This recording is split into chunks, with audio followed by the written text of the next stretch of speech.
Bonjour à tous, c'est avec un immense plaisir, toujours renouvelé et toujours de plus en plus immense, que je vous retrouve pour vous parler des harmoniques et pour vous donner leur message.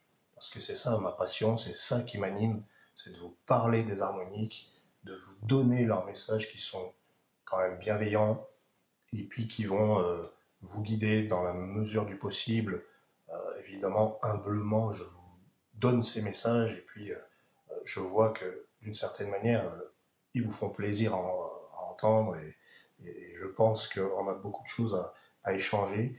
En tout cas, je viens aussi vous remercier de suivre la chaîne des harmoniques et puis je vous remercie pour vos commentaires absolument sensationnels qui me, qui me prouvent, si je devais encore en douter, que je suis peut-être un peu sur la voie qui me convient. En tout cas, ça me fait vraiment plaisir. Voilà, donc je vais aujourd'hui vous parler de la pleine lune du 19 avril, tout en vous remerciant de suivre la chaîne, de vous abonner et puis de continuer ces merveilleux commentaires. Vous ferez attention, il y a des petites lumières blanches qui circulent autour de moi. C'est un très grand mystère, s'il y en a qui ont une explication. Alors déjà, c'est pas une boule à facettes, comme certains l'ont suggéré. Non, j'ai pas accroché de boule au plafond. Donc voilà, il y a de la magie dans la vie, de toute façon, c'est comme ça. Enfin, pour moi, c'est évident. Alors, je vais découvrir avec vous les quatre cartes de cette pleine lune, de son énergie, de son message. Euh, du coup, nous avons le miroir. Alors, le miroir nous parle de l'image que nous avons de nous-mêmes. Comment je me vois avec le miroir? Est-ce que c'est forcément une carte de narcissisme? Ça peut, mais c'est surtout que quand on montre le miroir, qu'est-ce qu'on voit dans le miroir? On voit notre bouille, et c'est de nous qu'il s'agit. Alors, première carte, le miroir, on nous dit peut-être que cette pleine lune est propice à faire un petit retour sur vous-même et à vous reconsidérer.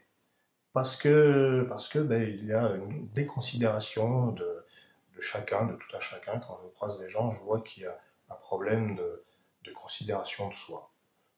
Ou une amplification, une survalorisation aussi, ça peut arriver. Alors généralement, ces personnes-là ne sont pas trop en demande de la vie des autres. Non, c'est pas vraiment ça. Mais bon, ça peut arriver. Mais moi, je vois surtout, je croise surtout des gens qui se sentent amoindris, diminués à cause de quelqu'un, souvent, alors que le rayonnement individuel et personnel est, je pense qu'il est indépendant de ce que les autres peuvent faire. Alors, c'est un peu plus compliqué que ça. Quelle est la deuxième carte du message? Nous avons le sphinx qui, lui, symbolise la recherche de l'unité. Et puis les dualités aussi, puisque la recherche de l'unité, ça nous amène à nous questionner sur la dualité. Qu'est-ce que ça veut dire? Les contradictions qu'on a en nous. Le sphinx, il est à la fois humain et animal. Hein, il a un buste humain et puis des pattes de lion. Pour cette carte-là, en tout cas, le sphinx, c'est vraiment, nous sommes à la fois corps et esprit, yin et yang, mâle et femelle, etc. D'ailleurs, dans le dessin, le personnage est moitié homme et moitié femme. Alors, se considérer soi-même, et puis rassembler ces parties, ces contradictions qu'on a en nous. Quelle est la contradiction? Qu'est-ce qu'on a pu observer au niveau des contradictions? Alors, moi, ce que j'observe dans les contradictions, c'est quand on rentre en relation avec quelqu'un, on se dit qu'il n'a pas d'impact sur nous, mais quand même, si on va mal, c'est parce qu'il nous a fait ceci ou cela. La première contradiction, c'est comment savoir si les autres ont un impact sur nous et jusqu'à quel point. Alors, je connais une personne qui me dit une phrase qui est revenue fréquemment et qui me disait: mais moi je m'en fiche du regard des autres. Ça ne m'atteint pas, on peut me dire tout ce qu'on veut, ça ne décrit pas, ça ne définit pas qui je suis. Mais il y avait une contradiction là-dedans. C'est que je pense que la même personne n'aime pas être critiquée ou rabaissée ou dévalorisée, évidemment. Donc on n'aime pas être dévalorisé, mais on va quand même dire que les autres ne nous définissent pas. C'est la contradiction du miroir, je pense. Donc, il y a peut-être un grand pouvoir qui est donné aux critiques des autres ou qui sont mal perçues. Parce que des fois, les critiques sont constructives. Donc, ne pas accepter les critiques, c'est un peu dommage. Ça peut se révéler intéressant d'entendre les choses, accepter d'entendre ce qu'on a à nous dire, même si ça fait mal. Accepter, être dans l'acceptation. D'ailleurs, en harmonique, le miroir symbolise l'acceptation. Je m'accepte. Je vois mon reflet, eh ben, c'est moi, donc je l'accepte. Enfin, il vaut mieux l'accepter. Et alors ensuite, la carte suivante, c'est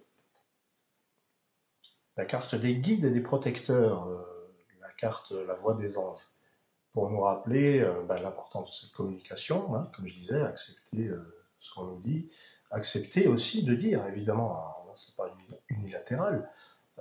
Je me suis rendu compte qu'en acceptant aussi que j'avais quelque chose à dire qui pourrait blesser l'autre, mais en fin de compte, est-ce qu'on va pas plus blesser l'autre en lui disant rien ou en lui disant autre chose qu'en lui disant la vérité? Voilà, vous voyez, avec cette magnifique orbe au milieu, là, vous voyez, qui brille de mille feux, c'est le soleil, c'est la vérité. Il n'y a rien de mieux que ça. Il n'y a rien de mieux que ça, vraiment.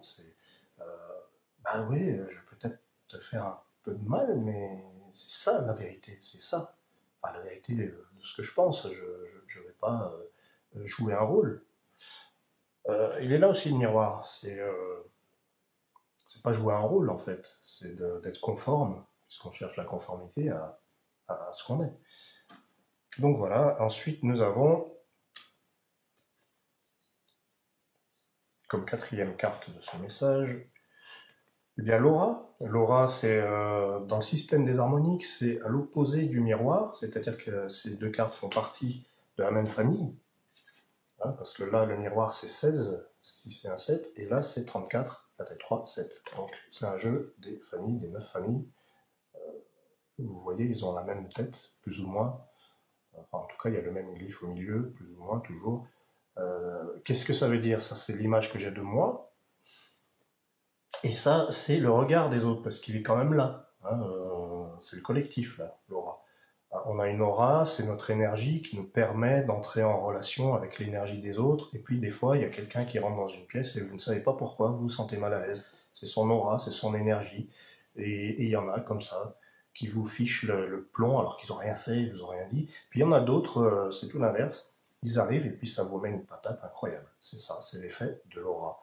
Alors, évidemment, quand on tire, on commence un tirage avec le miroir et on termine avec l'aura. Qu'est-ce qu'on nous dit? On nous dit votre rayonnement ne peut pas toujours dépendre d'une tierce personne. Euh, Ça dépend des fois, voilà, vous avez quelqu'un qui vous fait un effet, bon ou mauvais, mais vous faites aussi de l'effet et il ne faut pas perdre de vue ce que vous êtes. Alors, donc ça, c'est un message quand même qui est très lié aux relations sociales et au fait de se considérer soi-même. Voilà. Donc là, le message de la pleine lune, c'est ne vous déconsidérez pas, ne vous dévalorisez pas. Oui, vous rencontrez des gens qui peuvent vous faire du mal. Eh bien oui, ils vous font du mal, c'est comme ça. Mais ils ne peuvent pas atteindre votre miroir, ils ne peuvent pas vous souiller, ils ne peuvent pas vous diminuer autant que ce que vous pensez. C'est aussi leur donner ce pouvoir. Oui, moi, dans mes consultations, il y a une personne qui m'a dit il a détruit mon rayonnement, il a défait ma confiance, il a foutu en l'air, machin. C'est lui donner énormément de pouvoir. Et le tien de pouvoir. C'est important ça. Qu'est-ce que tu. Si tu enlèves tout ce qu'il a fait ou tout ce qu'elle, parce que voilà, c'est aussi bien des hommes que des femmes, mais cette personne, elle a fait ceci, elle a fait cela, ok, maintenant, retrouve ton rayonnement, retrouve qui tu es.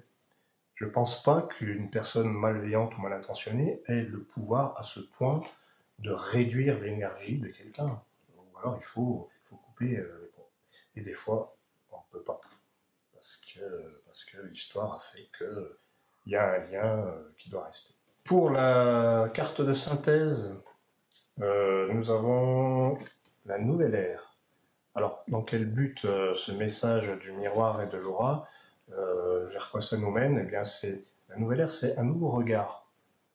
C'est un détachement aussi, parce que le papillon sort de sa chrysalide sur l'image et il regarde un monde nouveau.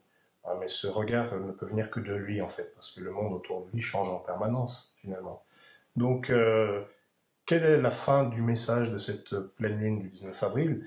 Bien, vous avez reconsidérez-vous, récupérez votre pouvoir, rassemblez les dualités en vous et posez un regard neuf, respirez cet air printanier d'un monde nouveau qui vous appartient.